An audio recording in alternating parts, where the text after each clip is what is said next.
Kick-ass facts! Pew, pew, pew, pew! Sunglasses were originally prescribed to people with this condition, which causes sensitivity to light.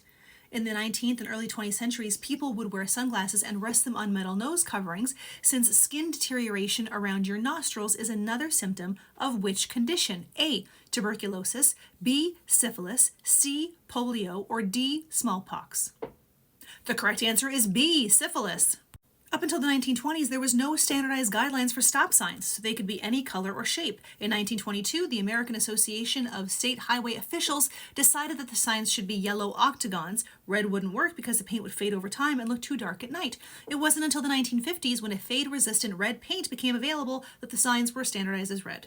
Alaska Statute 04.16.040 states, a drunken person may not knowingly enter or remain on premises licensed under this title, meaning that if you're drunk, you can neither enter nor stay at the place that got you drunk in the first place.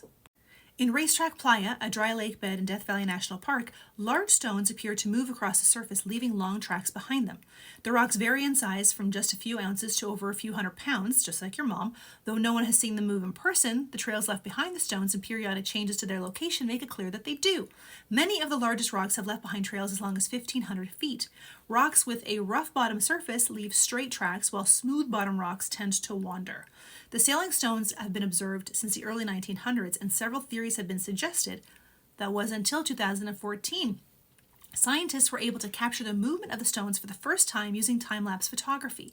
The results strongly suggest that the sailing stones are the result of a perfect balance of ice, water, and wind. In the winter of 2014, rain formed a small pond that froze overnight and thawed the next day, creating a vast sheet of ice that was reduced by midday to a few millimeters thick. Driven by a light wind, the sheet of ice broke up and accumulated behind the stones, slowly pushing them forward. I don't know why this next fact just blew me away. A second is called a second because it is the second division of the hour by 60. The word second comes from the Latin word secundus, which means next in order or rank, reflecting the unit's place as the next smaller division after the minute. Why is the minute called a minute? Thank you for asking. Historically, the word minute comes from the Latin pars minuta prima, meaning the first small part.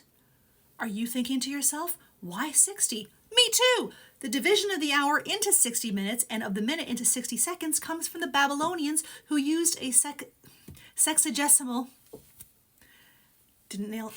Nailed the pronunciation. I didn't nail that. Doesn't matter.